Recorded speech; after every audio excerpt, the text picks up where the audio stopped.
So it not only doesn't help with aspiration, but some of the studies that have been read have shown that it can actually promote aspiration. So we really don't want to do that anymore. So what's been developed since? It's called BERT. So it's backwards, upwards, rightwards, posterior. You want me to do what with this, okay? I'm not expecting anyone to remember that. You don't have to.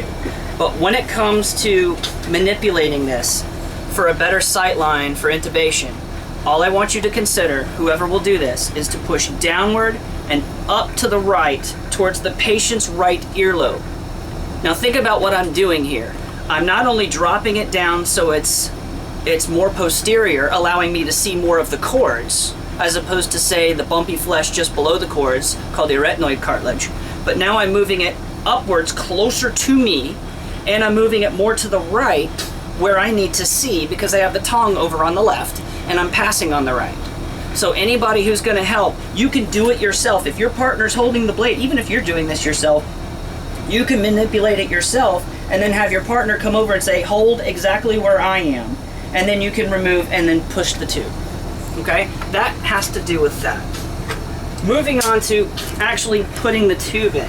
Another pitfall that has happened in the past is that, and if you come over the top here, I wanted to show you. A lot of times, if you sit here and go like this, I can see the cords, okay? I can see the cords, and then what happens is, you drop the tube, but now I can't see the cords anymore. All I see is the tube. So I'm going, well, I kind of think that that's it. And you know what? A lot of times you're right, it is gonna pass. But sometimes the hand can drop at the last second and you won't be able to see because I'm using this as a channel. This is a mistake, okay? What I would recommend is that you take your tube, and again, difficult intubations, not the ones where you put the blade in and you can drive a truck, okay? But take the tube, make a smiley face out of it, and come in at an angle like this on the right hand side, and you'll be able to see the tube pass 100% of the time. Good. Now, I need help.